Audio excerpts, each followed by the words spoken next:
Todos os anos, museus recebem centenas de pacotes, pedras roubadas enviadas de volta por turistas apavorados, implorando perdão. Hoje, 13 objetos amaldiçoados que destruíram os seus donos. Um diamante ligado a 3 quedas de janelas altas. Uma boneca que recebe cartas de desculpas. Um vaso tão temido que foi enterrado em segredo. Cada história vem com nomes e datas reais, e o artefato final pode ter desencadeado a guerra mais sangrenta da história da humanidade. O 13º lugar vai para as rochas de lava do Havaí, pedras negras e vítreas que os turistas metem nos bolsos aos milhares e devolvem pelo correio aos centenas. Os pacotes chegam ao Parque Nacional dos Vulcões do Havaí quase todos os dias. Dentro deles, pedaços de lava endurecida, frascos de areia preta, às vezes uma única pedrinha menor do que uma moeda. E junto com quase toda a pedra vem uma carta. As cartas parecem confissões. Uma fala de um emprego perdido, de um casamento desmoronando e de uma saúde em ruínas nos 18 meses depois de umas férias no Havaí.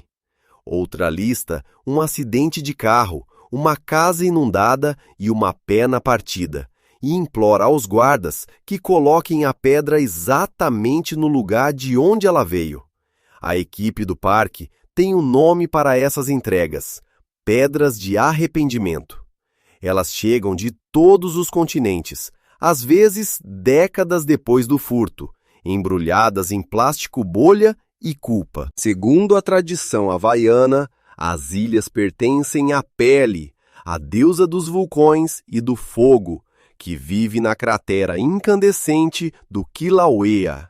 Os habitantes das ilhas falam dela como você falaria de uma vizinha de gênio difícil. Ela aparece nas histórias como uma velha à beira da estrada, ou como uma bela desconhecida vestida de vermelho. E os motoristas nas estradas do vulcão ainda reduzem a velocidade para dar carona, por via das dúvidas. Dizem que ela é generosa com os visitantes, mas implacável com os ladrões, e que cada pedra, cada punhado de areia é propriedade dela. Leve um pedaço da casa dela, adverte a lenda, e ela vai atravessar o oceano atrás de você, desmontando a sua vida até que você devolva o que é dela. Ficar perto da cratera faz a lenda parecer física. O ar cheira a enxofre, o chão esquenta através dos sapatos, e quando a chuva cai sobre a lava fresca, ela chia como algo respirando. E agora vem a reviravolta que torna essa história mais estranha, não mais simples. Muitos historiadores e até guardas do parque dizem que essa maldição não é nada antiga. Não há vestígio dela em antigos cantos havaianos, nem na tradição registrada. Uma teoria popular afirma que um guarda do parque, frustrado, inventou isso em meados do século XX, para impedir que os visitantes arrancassem a paisagem pedaço por pedaço. Outra versão culpa os motoristas de ônibus turísticos, cansados de ver os detritos vulcânicos arranhando os bancos. Se essa teoria for verdadeira, então alguém criou uma maldição falsa, e a realidade começou a obedecê-la. Porque as cartas são reais. Os casamentos destruídos, as falências, a sequência de acidentes absurdos descritos nelas são reais o bastante para fazer adultos gastarem dinheiro enviando uma pedra de volta pelo planeta inteiro. Os havaianos nativos vão dizer que a explicação não importa. Pegar as pedras é desrespeitoso com pele de qualquer forma, e desrespeito tem consequências. Os céticos vão dizer que o azar acontece com todo mundo e que uma pedra roubada só dá um rosto a ele. Mas os pacotes continuam chegando. Alguns remetentes vão além do pedido de desculpas. colocam dinheiro nos envelopes e imploram aos guardas que comprem uma oferenda para a pele, flores, frutas, qualquer coisa, para adoçar a devolução. O parque precisou declarar oficialmente que a equipe não realiza rituais. Eles simplesmente levam as pedras de volta aos campos de lava e as deixam entre milhões de outras iguais, túmulos sem nome para más decisões. E em algum lugar por aí, neste exato momento, um turista está olhando para uma pedrinha preta na prateleira e se perguntando se foi ela que fez tudo começar a dar errado. Então aqui vai uma pergunta que só este capítulo pode fazer a você. Seja honesto. Em algum lugar da sua casa, você provavelmente tem o seu próprio souvenir roubado. Uma concha, uma pedrinha, uma pitada de areia de alguma praia distante. Se a sua sorte desmoronasse do jeito que desmoronou para as pessoas dessas cartas, você realmente devolveria tudo pelo correio com um pedido de desculpas? Ou ficaria com ele e arriscaria? Uma palavra nos comentários: devolver ou ficar? O 12º lugar pertence a uma cidade inteira de lembranças amaldiçoadas, Pompeia.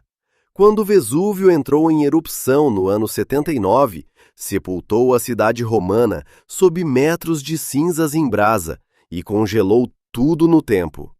Pães ainda dentro dos fornos, cães ainda presos às correntes, pessoas encolhidas no chão protegendo o rosto. Hoje, quase 4 milhões de turistas caminham por essas ruas de pedras silenciosas todos os anos, e uma percentagem constante deles rouba. Um fragmento de afresco, um pedaço de mosaico, um bloco de pedra-pomes arrancado de uma parede que viu 2.000 pessoas morrerem. Depois, meses ou anos mais tarde, muitos desses mesmos fragmentos voltam para casa. O Parque Arqueológico de Pompeia recebe tantos artefatos devolvidos que a equipa mantém um arquivo deles, junto com as cartas que chegam nos pacotes.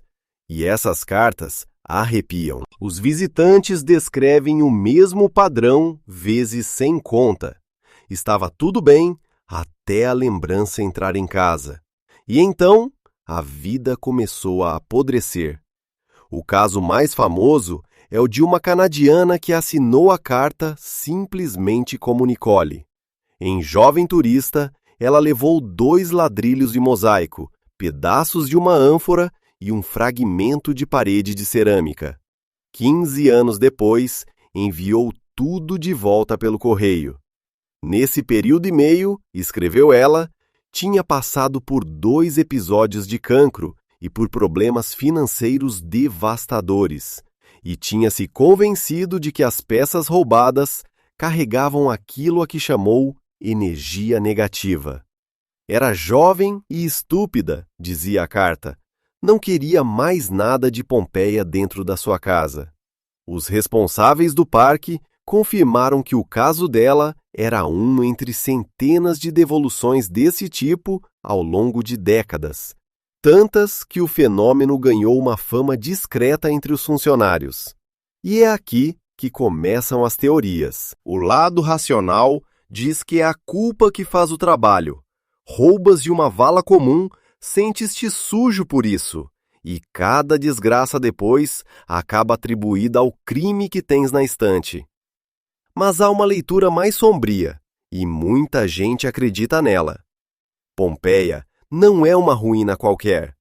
É um local de sepultamento onde as vítimas ainda estão presentes. Os famosos moldes de gesso não são estátuas. São cascas formadas à volta de corpos reais, esqueletos reais, apanhados a meio do grito no seu último segundo.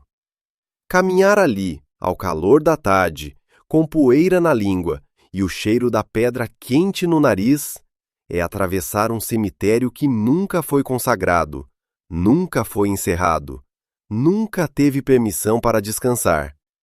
Quem acredita na maldição diz que cada fragmento da cidade pertence aos seus mortos, e que os mortos reparam quando algo é levado embora. O parque acabou por abraçar o fenômeno à sua maneira. Os fragmentos devolvidos e as respectivas cartas foram reunidos numa espécie de exposição informal. Os responsáveis chegaram a brincar que aquilo podia chamar-se o Museu do que foi roubado. Cada peça é registrada, mas a maioria nunca pode voltar ao ponto exato de onde saiu.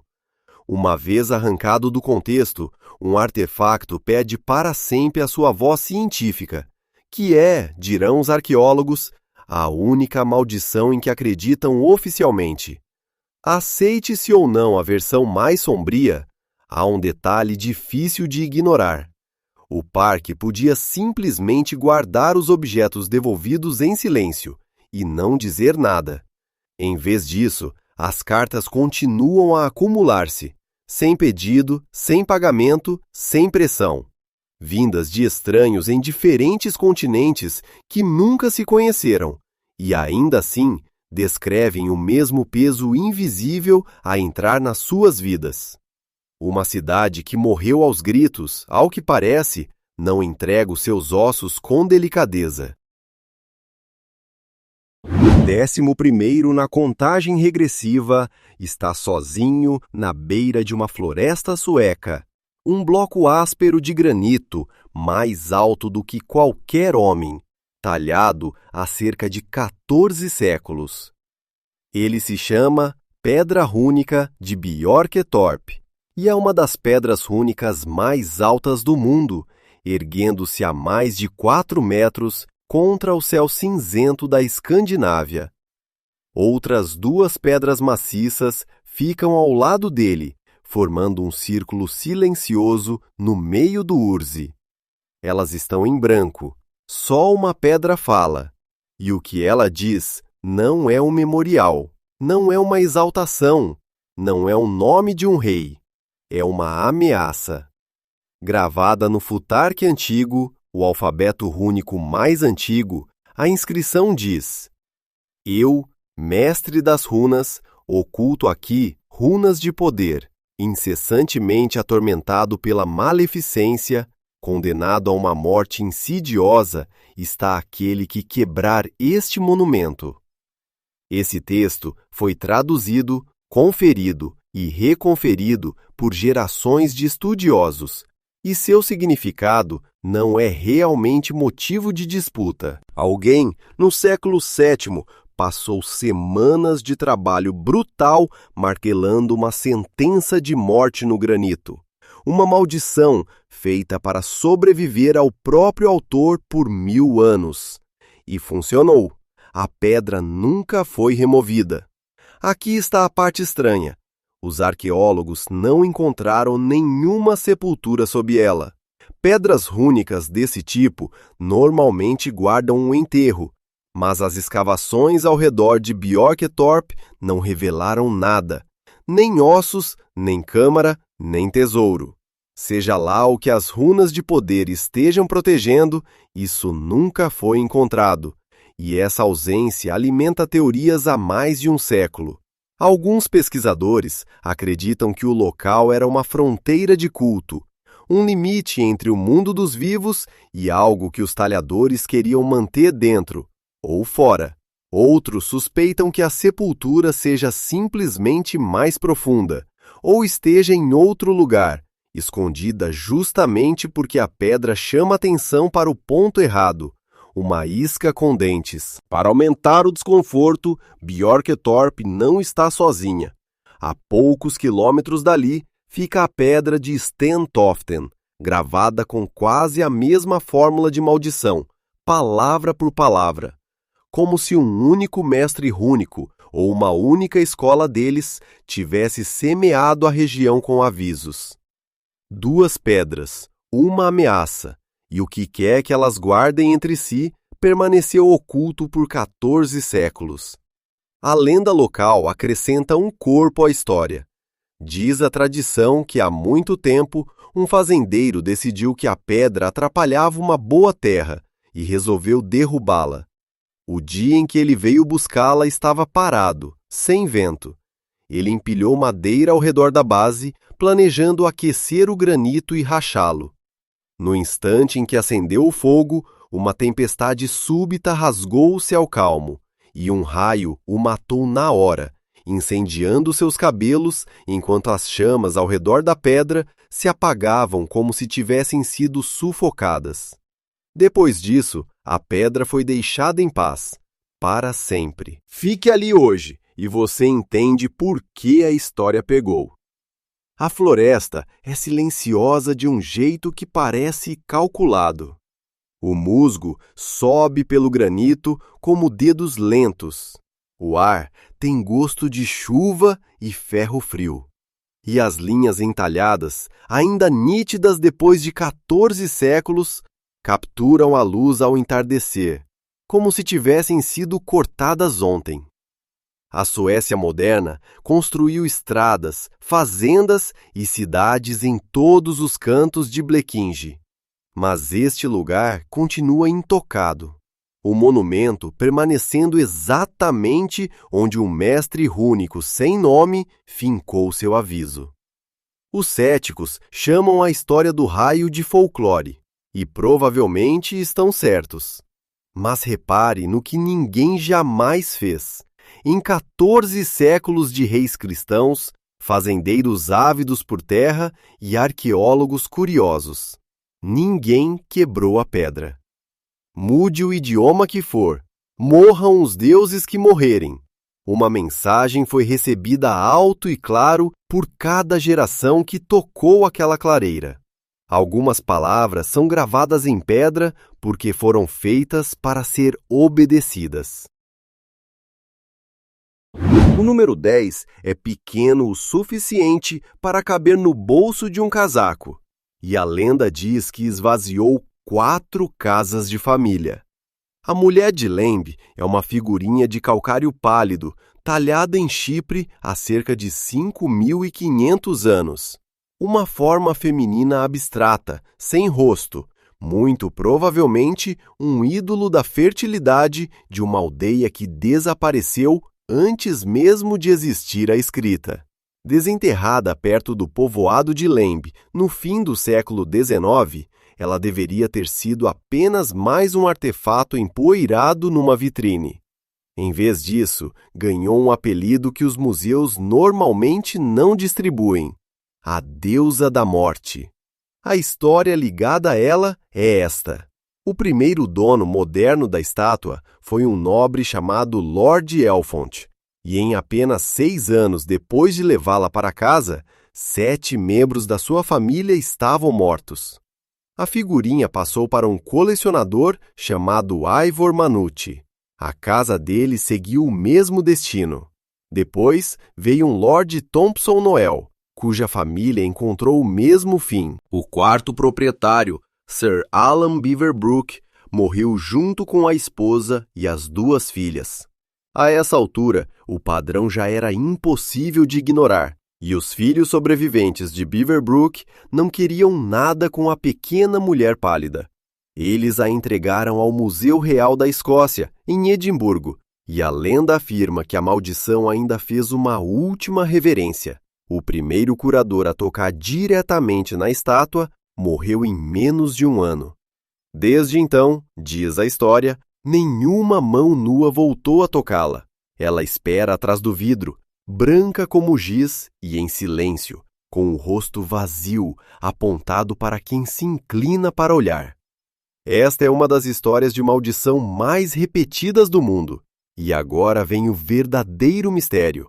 Por quê? Quando os pesquisadores foram de fato procurar as vítimas, encontraram algo pior do que uma maldição.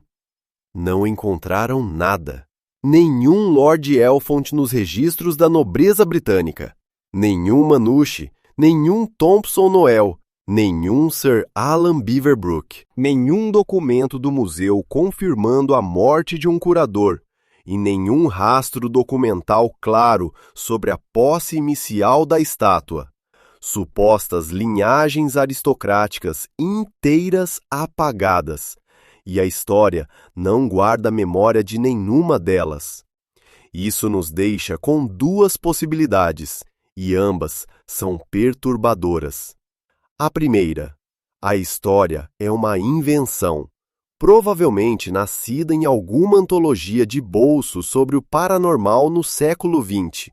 Depois, copiada de livro em livro, de site em site, até que a repetição a alisou e fez parecer verdadeira. Se for isso, a mulher de Lembe prova algo realmente inquietante, que uma maldição não precisa ser real para se espalhar, contaminar o papel e sobreviver a todos que poderiam desmenti-la. Um fantasma feito inteiramente de recontagens. A segunda possibilidade é a preferida dos que acreditam. Os registros não sumiram, foram removidos. Uma história tão consistente, argumentam eles, com nomes, cronologia e número de mortos, não aparece do nada. E um museu que guarda um objeto capaz de matar quem o manuseia teria todos os motivos para enterrar discretamente a papelada. E aqui está o que aprofunda o enigma. Museus do mundo inteiro guardam dezenas de ídolos de calcário quase idênticos vindos do Chipre antigo. A mesma pedra pálida, os mesmos braços cruzados, o mesmo rosto em branco. E nenhum deles carrega uma história de maldição. De uma família inteira de esculturas, a lenda escolheu exatamente uma irmã e a transformou em famosa. A verdade está em algum lugar nessa névoa, e a névoa é justamente o ponto. Há 5.500 anos, alguém talhou essa figura por um propósito que jamais saberemos. Nascimento, morte, culto, aviso. Toda mão que a moldou rezou para ela ou a temeu virou pó há milhares de anos. O que ela significava então se perdeu. O que ela significa agora foi escrito por nós, e nós escolhemos transformá-la numa assassina. Fique diante daquela vitrine e o calcário parece macio, quase quente, como algo que quer ser tocado. A etiqueta diz antiguidade. O apelido diz outra coisa, e ninguém no museu parece disposto a testar qual dos dois está certo. Dentro de um pequeno museu em Yorkshire, o nono lugar fica pendurado a quase 2 metros do chão. Uma simples cadeira de carvalho, fixada à parede, para que nenhum ser humano possa voltar a se sentar nela. Esta é a cadeira de Busby, e o motivo de ela estar suspensa é uma promessa feita por um assassino com uma corda no pescoço. No ano de 1702, Thomas Busby era um bêbado, briguento e falsificador de pequena escala na cidade de Thirsk.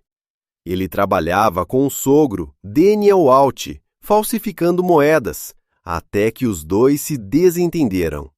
A história conta que Busby voltou para casa e encontrou Alt sentado em sua cadeira favorita, o assento do pub que ele considerava seu. A discussão que se seguiu terminou naquela noite, com Alt espancado até a morte com um martelo. Busby foi preso, julgado e condenado à forca.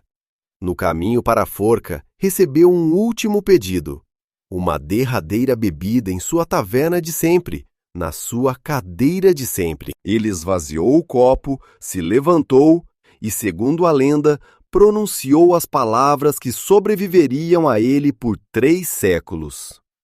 Que a morte súbita alcance qualquer um que ouse se sentar na minha cadeira. Depois, enforcaram-no, mergulharam seu corpo em piche e o deixaram balançando numa forca de exposição no cruzamento, como aviso. A taverna passou a levar seu nome, o Busby Stoop Inn, e a cadeira permaneceu ali. Durante muito tempo, aquilo foi um desafio. Depois de beber o suficiente, alguém sempre acabava provocando outro a se sentar onde o assassino se sentara. Só que os desafios começaram a terminar mal. Durante a Segunda Guerra Mundial, aviadores de uma base próxima bebiam no pub. e disse que os jovens que aceitaram o desafio não voltaram de suas missões. Até que as tripulações passaram a se recusar a chegar perto daquele assento. Nas décadas seguintes, os moradores mantiveram uma contagem sombria. Um caroneiro que se sentou ali e morreu na estrada horas depois. Um pedreiro que aceitou o desafio no almoço e caiu por um telhado naquela tarde. Uma sequência de acidentes, quedas e mortes súbitas, cada uma ligada, com ou sem justiça, a alguns minutos numa velha cadeira de carvalho. Em 1972, o dono do pub já estava farto. Ele pediu ao Museu de Thirsk que levasse a peça embora, com uma condição. Ela deveria ser exibida de modo que ninguém jamais pudesse se sentar nela, bêbado, corajoso ou qualquer outra coisa. O museu concordou e a fixou na parede bem acima da altura da cabeça, onde permanece até hoje como um troféu de algo que ninguém quer nomear. O próprio lugar também nunca escapou da história. O cruzamento onde o corpo encharcado de piche de Busby balançou carregou seu nome por 3 séculos, e o pub explorou a lenda até finalmente fechar. Os moradores brincavam que o bar sobreviveu a todos os homens corajosos o bastante para testar seu assento mais famoso. Então, décadas depois, um historiador de móveis examinou a cadeira e encontrou o detalhe que vira essa história do avesso. Os balaústres foram torneados à máquina. Essa técnica de fabricação não existia até por volta de 1840. A cadeira do museu foi construída cerca de 140 anos depois da execução de Thomas Busby. Ele nunca se sentou nela, nunca a amaldiçoou. Já era piche e ossos muito antes de ela ser feita por um carpinteiro. E isso deixa uma pergunta mais fria que a própria maldição. Se as mortes eram reais o bastante para apavorar uma cidade, e a cadeira é a cadeira errada, então o que exatamente estava matando as pessoas que se sentavam nela? Os que acreditam dizem que a maldição não vive na madeira, vive nas palavras, e palavras podem mudar de casa. Os céticos dizem que desafio de pub mais álcool mais estrada ruim é igual à coincidência daquelas que você marca no relógio. O museu, por sua vez, não arrisca em nenhuma das versões. A cadeira continua ali, fora de alcance, no cheiro silencioso de verniz antigo e poeira. Um assento vazio que uma cidade inteira concordou, sem nunca dizer isso em voz alta, que jamais deveria voltar a receber um ser humano. Na 8ª posição está um presente de casamento que, segundo a lenda italiana, as autoridades decidiram que o mundo ficaria mais seguro sem ele. Disse que o vaso basano é um recipiente de prata entalhada do século XV, feito a algures perto de Nápoles. Frio, pesado, belíssimo, e por todas as versões que sobreviveram, letal para quem o chamasse de seu. A história começa do jeito que metade do folclore sombrio da Itália começa, com uma noiva. Na noite do casamento, conta a lenda, ela foi encontrada à beira da morte, com o vaso apertado nas mãos. Algumas versões dizem que foi assassinada, outras afirmam que ninguém jamais explicou o que aconteceu. Com o último suspiro, jurou que nunca largaria o vaso e prometeu vingança contra quem o tivesse tirado dela. A família, sendo gente prática, tirou-o dela mesmo assim. O que veio depois foi um massacre lento, arrastado por gerações. O vaso passou de parente em parente, e os seus donos iam morrendo, de forma súbita, antes da hora, sem padrão de doença ou idade. No fim, a família entendeu, ou pelo menos acreditou entender, o que tinha nas mãos. O vaso foi selado numa caixa e escondido. Em algumas versões, foi enterrado em segredo, com um aviso deixado lá dentro para quem o encontrasse. Durante séculos, aquilo deveria ter sido o fim. Depois, em 1988, a história volta à tona. O vaso é desenterrado durante obras em Itália, e dentro da caixa, junto dele, há um bilhete manuscrito. O bilhete dizia: "Cuidado, este vaso traz a morte." Quem o encontrou fez exatamente o que se espera de um ser humano diante de uma antiguidade de prata valiosíssima e de um pedaço de papel. Ignoraram o aviso e venderam a prata. O vaso foi a leilão e rendeu cerca de 4 milhões de liras. O comprador, um farmacêutico, estava morto em menos de 3 meses. Foi vendido outra vez, desta vez para um cirurgião que não acreditava em maldições. 2 meses, diz a lenda, e ele já tinha partido. Um terceiro comprador, um arqueólogo, aguentou 3. Depois do terceiro funeral, a reputação do vaso correu mais depressa do que qualquer leiloeiro. As famílias dos mortos praticamente o atiravam de volta ao mercado. O último dono, segundo consta, lançou-o pela janela, em desespero. E então vem a parte mais estranha de toda a história. Nenhum museu o quis. Instituições que exibem sem problema múmias, armas de homicídio e relíquias de peste teriam recusado este pequeno vaso de prata. No fim, diz a história, a polícia tomou posse dele e mandou enterrá-lo num local sem identificação. Alguns dizem dentro de um caixão forrado a chumbo, num sítio deliberadamente apagado de qualquer registro. Se isso for verdade, ele ainda está lá embaixo, neste exato momento. Hora de ser honesto, porque esta lista lida tanto com factos quanto com medo. O vaso basano é uma das lendas não verificadas mais persistentes da Europa.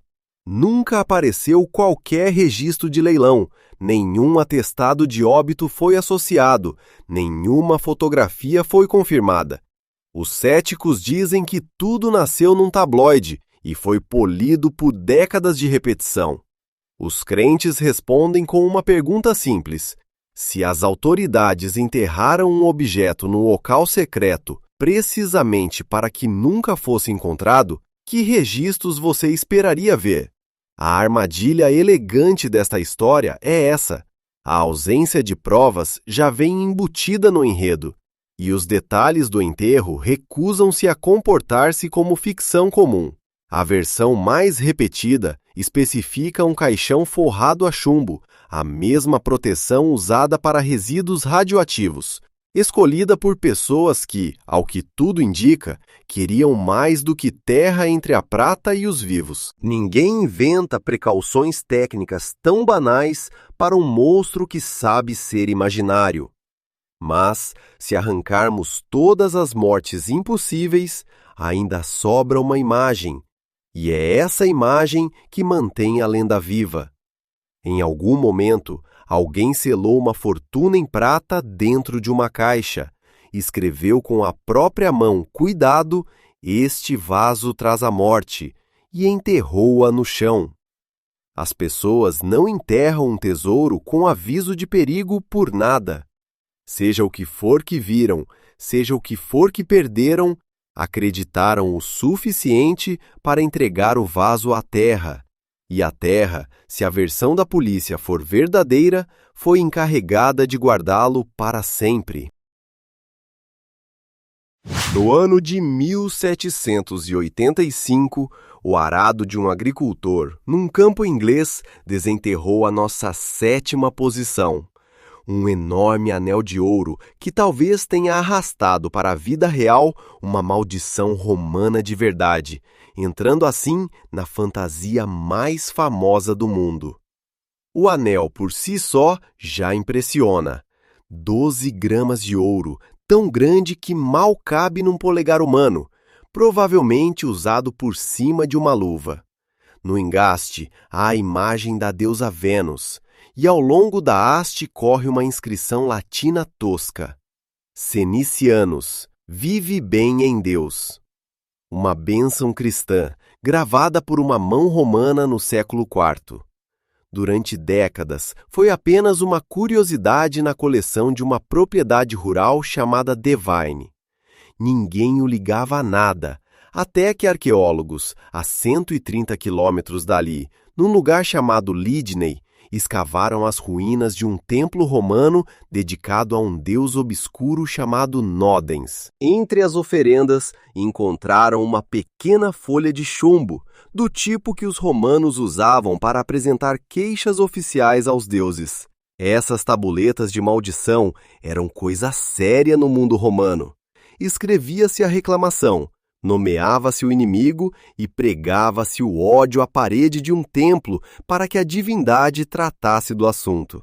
Esta foi escrita por um homem chamado Silvianus e diz, em essência: perdi o meu anel. Sei quem o levou. Ao deus Nodens. Entre todos os que levam o nome, Senicianos, não conceda saúde até que ele devolva o anel ao teu templo. Lidos em conjunto, estes dois objetos resolvem o crime através de 17 séculos. Silvianus, um visitante romano, perde um valioso anel de ouro, ou vê-o ser-lhe roubado. O ladrão, Senicianos, manda regravar o anel roubado com uma bênção cristã e com o seu próprio nome, talvez para apagar o passado pagão, talvez por culpa, talvez por medo de que um deus pagão o estivesse agora a perseguir. E Silvianus, furioso, paga ao templo para tornar esse medo permanente. As tabuletas de maldição romanas também não eram simples rabiscos. Encomendar uma significava pagar a um escriba e ao templo, uma espécie de processo legal formal dirigido ao céu, o que mostra exatamente quanto valia aquele anel para o homem que o perdeu. Não sabemos como Senicianos morreu, nem quando, nem se a saúde o acompanhou. Só sabemos uma coisa com certeza: o anel nunca voltou ao templo. A maldição nunca foi levantada. Tecnicamente, segundo a letra da religião romana, continua ativa. Agora vem a reviravolta que garante a este artefacto o seu lugar aqui.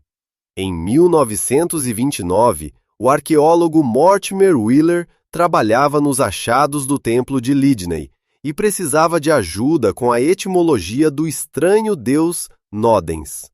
Consultou um jovem professor de anglo-saxônico de Oxford, um filólogo chamado J.R.R. Tolkien. Tolkien estudou o deus da tabuleta de maldição. Certamente conhecia toda a história: o anel de ouro roubado, a inscrição, a condenação lançada sobre o homem que o guardou. Poucos anos depois, esse mesmo professor começou a escrever uma história sobre um anel de ouro de poder imenso, encontrado por acaso, que corrompe e destrói quem o conserva. Um anel que tem de ser levado de volta ao lugar de onde veio para quebrar o seu domínio. O Hobbit foi publicado em 1937. Os estudiosos de Tolkien estão genuinamente divididos quanto à ligação. Uns chamam-lhe a semente evidente da Terra-média, outros dizem que é uma coincidência embrulhada para turistas. O National Trust tomou partido à sua maneira discreta. Criou uma sala dedicada ao anel em Devine, desenvolvida com a Tolkien Society, onde o ouro repousa sob um foco de luz ao lado de uma réplica da tabuleta de maldição, deixando 17 séculos de rancor e um século de fantasia a fitar-se através do vidro. O National Trust, que agora expõe o anel em Devine, não se importa que os visitantes decidam por si. O anel está na sua vitrine ao lado da história da tabuleta, com o ouro a apanhar a luz, exatamente como o ouro faz em todas as lendas já contadas sobre ele. Mas deixemos a discussão literária de lado e fiquemos com os factos frios. Um anel real, um roubo real, uma maldição real, gravada em chumbo por um homem que queria ver o inimigo doente até ao dia em que devolvesse o que roubou. Cenicianos nunca o devolveu. 16 séculos depois, estranhos passam diante do vidro e inclinam-se para ver de perto a propriedade roubada. O Deus a quem pediram para cobrar a dívida está morto há séculos. A dívida, tecnicamente, não está. O sexto lugar veste um uniforme de marinheiro desbotado, segura um leão de brinquedo e recebe mais cartas do que a maioria dos moradores vivos de Key West, na Flórida. Robert, o boneco, tem mais de um século de idade, é recheado com lã de madeira e seu rosto foi gasto até virar um olhar vazio e marcado. E, sem exagero, ele é talvez a peça de museu mais temida dos Estados Unidos. Não por causa da aparência, mas por causa do que, segundo dizem, acontece com quem o desrespeita. Robert foi dado a um menino chamado Robert Eugene Otto, por volta de 1904. A família chamava o garoto de Gene, e Gene deu ao boneco o próprio primeiro nome, como se estivesse entregando uma parte de si. A lenda diz que o presente veio de uma empregada bahamense maltratada pela família e que entendia de magia popular. Seja esse detalhe história ou enfeite, o que a casa relatou depois é de forma consistente estranho. Móveis virados em quartos trancados, risadinhas vindas de corredores vazios, vizinhos jurando que viam o boneco se mover de janela em janela quando a família saía. E, o mais famoso de tudo, as vozes. Os pais de Jean ouviam o filho no andar de cima, discutindo com alguém. Duas vozes distintas, uma aguda e desconhecida.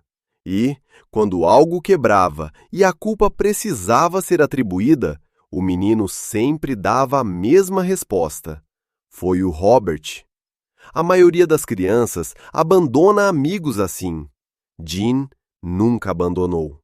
Ele cresceu, estudou arte em Paris, casou, voltou para Key West e instalou o boneco no quarto da torre no andar de cima da mansão da família, sentado junto à janela, visível da rua.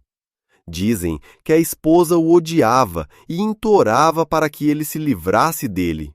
Jean recusou, e segundo alguns relatos, o casamento foi apodrecendo naquela casa, com o boneco observando tudo. Quando Jean morreu em 1974, Robert ficou para trás, e a família que comprou a casa encontrou a filha pequena gritando à noite, insistindo que o boneco se movia, insistindo que ele queria machucá-la. Bastou uma criança dizer isso no mesmo quarto da torre, 70 anos depois de outra criança ter dito a mesma coisa, para que fosse o suficiente. Robert saiu da casa para nunca mais voltar. Hoje, ele fica numa vitrine de vidro no Fort East Martello Museum.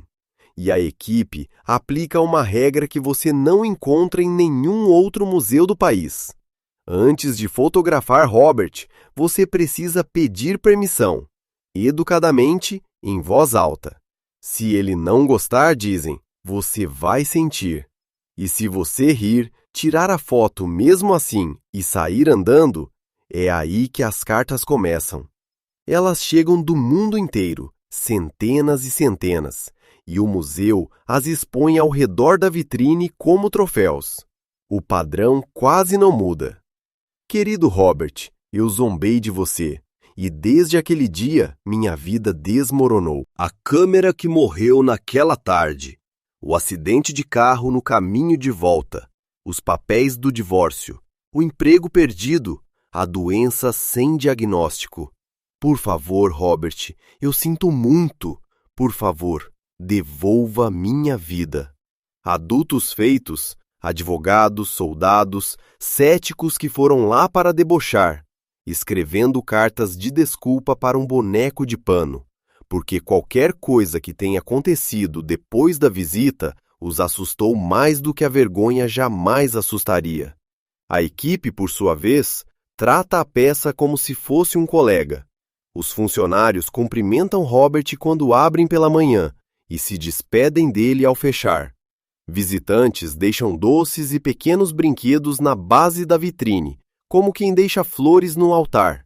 E nas festas de fim de ano, o boneco recebe presentes embrulhados enviados por desconhecidos que nunca pisaram na Flórida. Fique parado nessa sala e é difícil continuar se achando superior. O ar-condicionado zune, a luz é fraca para proteger o tecido antigo, e o rosto arruinado de Robert aponta para o vidro com uma expressão que um século de toques gastou até virar algo indecifrável. O museu insiste que não faz nenhuma afirmação, apenas registra as cartas. E, todas as manhãs, em algum lugar de Key West, um funcionário separa uma pilha nova de envelopes endereçados a um boneco, lendo as tragédias de desconhecidos, arquivando seus pedidos de desculpa e tomando muito, muito cuidado para continuar do lado bom de Robert. Você podia, em tempos, comprar o quinto lugar no eBay como quem compra um eletrodoméstico usado de cozinha. Um pequeno armário para vinhos com, supostamente, um demônio selado lá dentro. Em 2001, um negociante de antiguidades chamado Kevin Menes comprou a caixa num leilão de espólio no Oregon. Ela tinha pertencido a uma sobrevivente do Holocausto chamada Ravela, e Menes disse que a neta da família lhe contou algo que nenhum vendedor deveria jamais dizer. Não queremos isso de volta, mantenha fechada. Lá dentro, a avó guardava um dybbuk. No folclore judaico, um dybbuk é um espírito inquieto e malicioso que se agarra aos vivos, e segundo a história, Ravela teria aprisionado um deles no armário décadas antes, e nunca, nem uma vez, o abriu. Menes, naturalmente, abriu. Dentro, encontrou uma cena montada como um ritual. 2 mechas de cabelo, uma loira, outra escura. 2 moedas antigas, um botão de rosa seco. Uma pequena taça dourada para vinho, um castiçal e uma minúscula placa de granito gravada com a palavra hebraica Shalom, paz. Desde o primeiro dia, a caixa se anunciou aos sentidos. Todos que a manuseavam relatavam o mesmo par impossível de cheiros agarrado à madeira. Flores de jasmim e urina de gato. Um odor que impregnava qualquer cômodo onde o armário ficasse. Em poucos dias, ele diz, sua loja foi destruída durante a noite de um jeito que nenhum invasor conseguiria explicar. E todos ligados à caixa começaram a compartilhar o mesmo pesadelo. Uma velha bruxa de olhos fundos à espera. Ele deu o armário de presente de aniversário para a mãe. Naquele mesmo dia, ela sofreu um AVC devastador. Menes pegou a caixa de volta e fez o que as pessoas modernas fazem com seus demônios. Colocou-a na internet, com um anúncio longo e assustadoramente detalhado que virou lenda da rede. Um estudante a comprou. A saúde dele e a vida dele desmoronaram, e ele a revendeu. O próximo comprador foi Jason Hexton, diretor de um museu médico, que documentou o que veio depois. Tossir sangue, urticária, gosto metálico na boca, sensação de sufocamento à noite. Hexton consultou rabinos, mandou selar a caixa novamente segundo o ritual e a escondeu.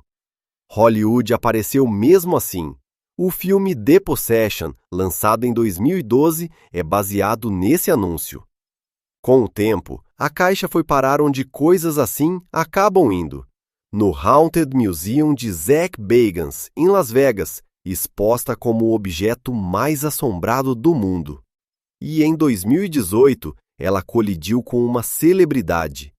Post Malone visitou o museu e ficou ao lado da caixa quando ela foi descoberta. O que veio depois entrou para a história dos tabloides. Semanas mais tarde, seu jato particular estourou 2 pneus e fez um pouso de emergência.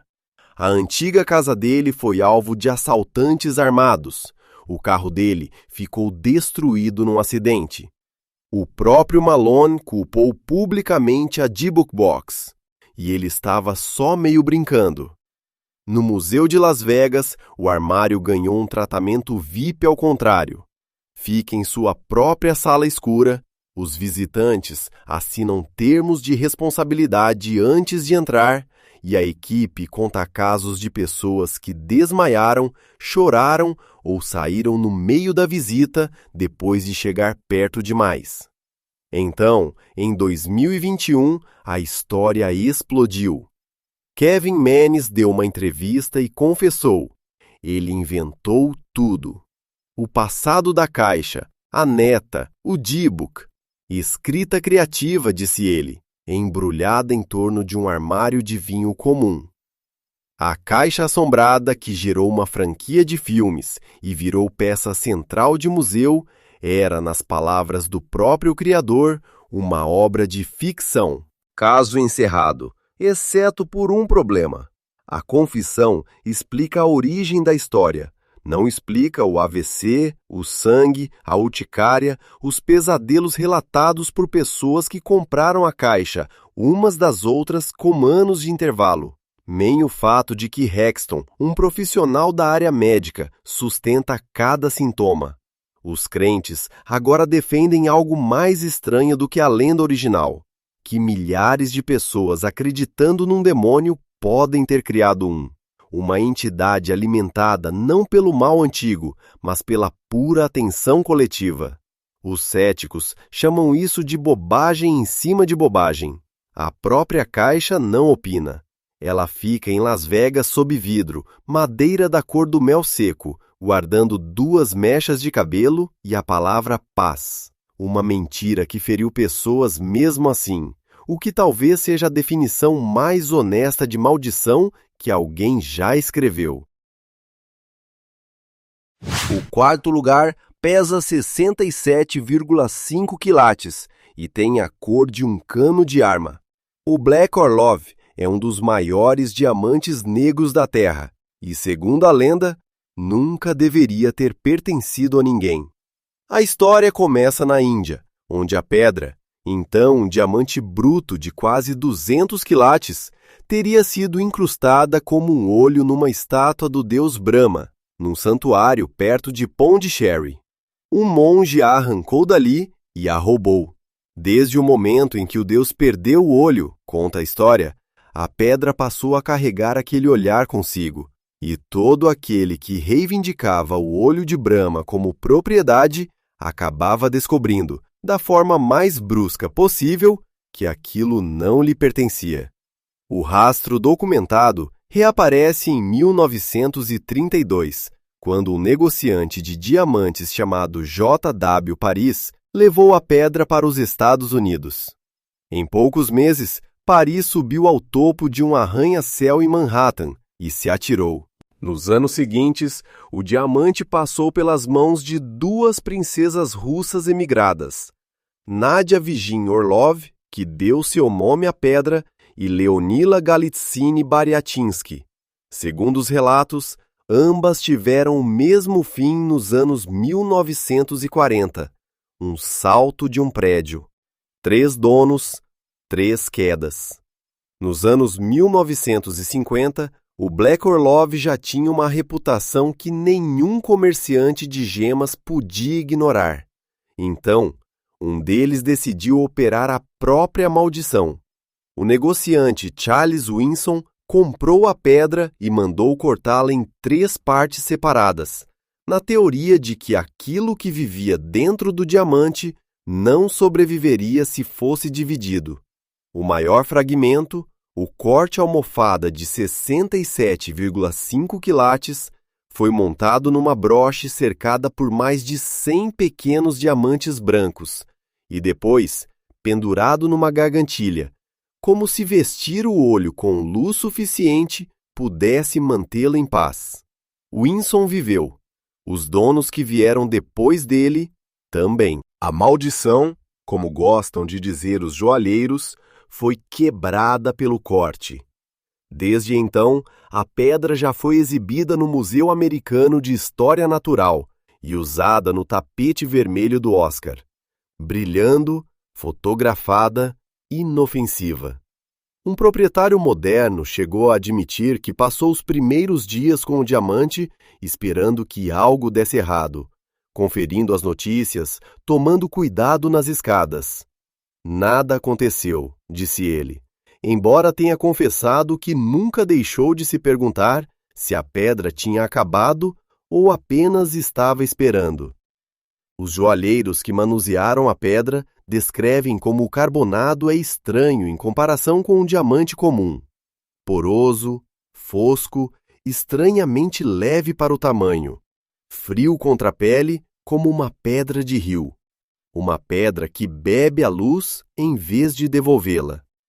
Agora, vamos ao dossiê dos céticos, porque com esta pedra, as dúvidas são tão fascinantes quanto as mortes. Historiadores jamais localizaram registros sólidos de qualquer uma das princesas. Nenhum santuário perto de Pondicherry com um brama de olho de diamante jamais foi identificado. E a própria geologia levanta uma sobrancelha. Diamantes negros desse tipo, chamados carbonado, são encontrados quase exclusivamente no Brasil e na África Central, não na Índia. Alguns pesquisadores acham que toda a maldição foi fabricada no século XX por comerciantes que entendiam uma verdade simples do mercado de gemas. Um diamante com 3 cadáveres ligados a ele vale mais do que um diamante sem nenhum. Se for assim, o Black Orlov é uma conspiração no sentido mais puro, uma lenda de morte criada como marketing, com o suicídio real de J.W. Paris como sua semente de verdade. Mas fique com essa teoria por um instante, porque ela deixa um gosto frio no final. Se a maldição foi inventada, então, em algum momento do caminho, o desespero humano de verdade, um homem de verdade saindo de um prédio de verdade, foi embalado de novo como argumento de venda, repetido em festas, impresso em catálogos, usado em premiações. A pedra em si é inocente de qualquer forma. Carbono, pressão, 1 bilhão de anos de escuridão lapidados até virar brilho. Sob as luzes do museu, ela não cintila como um diamante branco. Ela absorve, uma pequena janela negra numa vitrine cheia de fogo. As pessoas param diante dela por mais tempo do que param diante de qualquer outra coisa na sala. Seja o que for que esteja olhando de dentro dela, o olho roubado de um deus ou absolutamente nada, as pessoas ainda baixam a voz quando se inclinam para ver de perto. O terceiro lugar pairava sobre milhares de lareiras britânicas, uma impressão barata de uma criança chorando que os bombeiros começaram a temer. Nas décadas após a Segunda Guerra Mundial, um pintor italiano chamado Bruno Amadio, trabalhando sob o nome de Giovanni Bragolin, produziu uma série de retratos de órfãos em lágrimas. Impresso em massa e vendido em lojas de departamento por toda a Grã-Bretanha, O Menino Chorando tornou-se uma das obras de arte mais comuns do país. Um pequeno de olhos escuros, lágrimas escorrendo pelas bochechas, encarando dezenas de milhares de salas de estar. Então as salas de estar começaram a pegar fogo. Em 1985, um bombeiro de Yorkshire chamado Peter Hall foi a imprensa com algo sobre o qual suas equipes vinham cochichando havia anos. Fogo após fogo, eles reviravam casas reduzidas a escombros, móveis desaparecidos, tapetes queimados, fotos de família encolhidas em cinzas, e encontravam um único objeto intacto: o menino chorando. Muitas vezes de bruços no chão, muitas vezes quase sem marcas.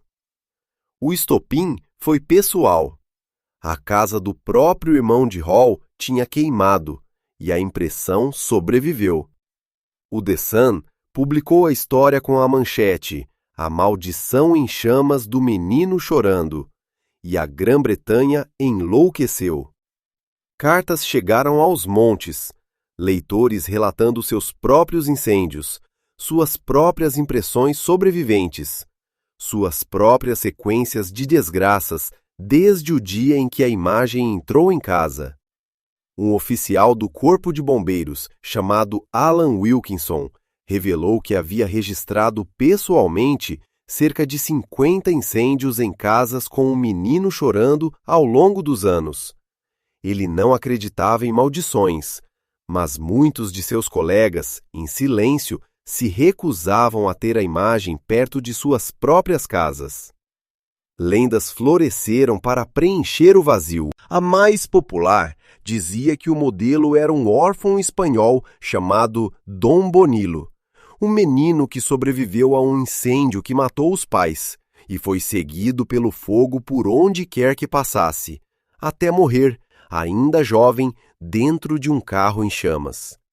Nenhum documento jamais confirmou que o menino existiu, mas a história encaixava tão bem que se recusava a morrer. No Halloween daquele ano, o The Sun organizou algo que a Grã-Bretanha não via desde a Idade Média: uma queima em massa. Leitores enviaram suas impressões pelo correio, cerca de 2.500 exemplares, e o jornal empilhou tudo em altura e ateou fogo, prometendo que a maldição terminaria nas chamas. Décadas depois, uma investigação da BBC finalmente fez o que ninguém tinha pensado em fazer: testar a pintura. O escritor Steve Punt conseguiu uma impressão e, com pesquisadores de incêndio, a expôs a uma chama aberta. O resultado explicou metade do mistério em 30 segundos. As impressões eram revestidas com um verniz retardante de fogo. O fio na parte de trás queimava primeiro. Então a imagem caía de bruços cedo em qualquer incêndio, com a superfície tratada pressionada contra o chão, enquanto o cômodo ardia por cima dela. Física, não possessão. Cada incêndio tinha sua causa banal: uma frigideira com óleo, um cigarro, fiação ruim. E a impressão mais popular da Grã-Bretanha estava estatisticamente destinada a estar presente em muitos deles. Ainda assim, até os desmistificadores deixaram uma fresta na porta. Quando os investigadores finalmente tentaram destruir deliberadamente sua própria impressão de teste, segurando-a na chama aberta, ela carbonizou nas bordas e teimosamente se recusou a ser consumida. E a equipe admitiu, meio rindo, que vê-la não queimar era mais perturbador do que qualquer manchete de tabloide. E, no entanto, pergunte aos que acreditam por que, de todas as imagens produzidas em massa na Grã-Bretanha, foi a criança chorando que se recusou a queimar. Porque o órfão à prova de fogo chorou em 10.000 casas que depois se encheram de fumaça. E nenhuma explicação sobre verniz convence por completo. Todo esse caso continua sendo o exemplo perfeito de como uma maldição nasce. Um padrão verdadeiro, um bombeiro em luto, um jornal faminto e a imaginação de uma nação fazendo o resto. As impressões agora são peças de colecionador. Algumas pessoas as emolduram. Outras, até hoje, não deixam uma entrar pela porta da frente. Porque o cheiro de fumaça tem memória longa, e o medo também. O vice-campeão desta lista está morto há mais de 5.000 anos, e há quem jure que ele ainda está a acertar contas. Em setembro de 1991, dois caminhantes alemães, Helmut e Erika Simon, atravessavam uma crista nas alturas dos Alpes de Ötztal, quando viram uma forma castanha a sobressair do gelo a derreter. Pensaram que fosse um alpinista morto, uma tragédia recente. Era um homem que morreu quando as pirâmides ainda nem tinham sido construídas. Ötzi, como o mundo passou a conhecê-lo, é a múmia natural mais antiga da Europa, com cerca de 5.300 anos, preservada com o seu machado de cobre, as suas flechas, o seu gorro de pele de urso, até a última refeição no estômago. E foi assassinado. As análises encontraram uma ponta de flecha de sílex cravada no ombro esquerdo. Ele sangrou até morrer naquela crista, sozinho, e o gelo fechou-se sobre ele como uma tampa. A ciência nunca tinha recebido um presente destes. Depois, as pessoas à volta desse presente começaram a morrer. Rainer Henn, o patologista forense que ergueu o cadáver com as próprias mãos, morreu num choque frontal de automóvel em 1992, a caminho de uma conferência onde iria falar sobre Ötzi. Kurt Fritz, o guia de montanha que organizou o resgate e revelou o rosto da múmia, foi soterrado por uma avalanche. Do seu grupo experiente, a neve levou só a ele. Rainer Hutzel, o cameraman cujas imagens exclusivas do resgate correram o mundo, morreu pouco depois de um tumor cerebral. Depois, a montanha chamou de volta o homem que tinha começado tudo. Em 2004, Helmut Simon regressou aos Alpes e desapareceu numa tempestade de neve súbita. As equipas de busca procuraram durante 8 dias antes de encontrarem o seu corpo ao pé de uma falésia, de bruços, num riacho, não muito longe de onde ele tinha encontrado o Homem de Gelo. Horas depois do funeral de Simon, Dieter Warnecke, o chefe da equipa de resgate que o tinha procurado, caiu morto de um ataque cardíaco. O ano seguinte levou o maior nome de todos, Konrad Spindler, o arqueólogo principal que estudara Ötzi durante mais de uma década e que, em público, tinha gozado com a conversa da maldição com estas palavras: "A próxima vítima podia ser eu." Em poucos meses, estava morto devido a complicações da esclerose múltipla. E depois veio Tom Loy, o arqueólogo molecular que fez a descoberta que mudou tudo: vestígios de sangue de 4 pessoas diferentes nas armas de Ötzi, prova de que o Homem de Gelo lutou e possivelmente matou antes de morrer. Loy morreu em 2005, com um livro sobre Ötzi inacabado, de uma doença do sangue diagnosticada. Os colegas notaram, com desconforto, por volta da altura em que começou a trabalhar na múmia. 7 mortes em 14 anos, desenhando um anel perfeito à volta de um cadáver congelado. Há até uma nota amarga sobre dinheiro. Os Simons passaram anos em tribunal a lutar por uma recompensa justa pela descoberta do homem congelado mais valioso da história. E Helmut morreu antes de a disputa ser resolvida, deixando a viúva a receber um prêmio que ele nunca chegou a tocar. Os estatísticos lembram, com razão, que centenas de pessoas trabalharam em Ötzi e continuaram vivas. 7 mortes entre elas é apenas o acaso com uma máscara assustadora. Os crentes respondem com um padrão: a maldição não tocou na multidão, tocou nas mãos. O homem que o ergueu, o homem que lhe expôs o rosto, o homem que o filmou, o homem que o encontrou, o homem que troçou dele, o homem que leu o sangue das suas vítimas.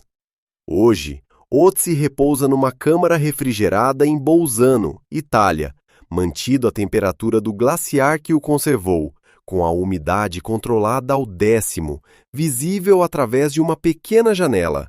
Coriáceo, paciente, 5 milênios depois de já não se importar com nada.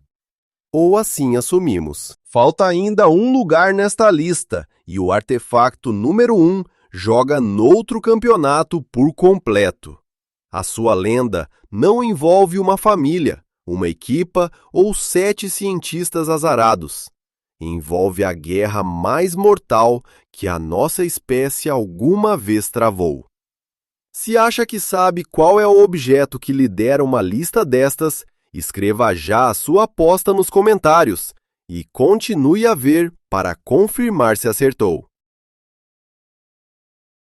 E o artefato mais amaldiçoado da Terra repousa sob uma laje de jade verde escura em Samarcanda, no túmulo de Tamerlão.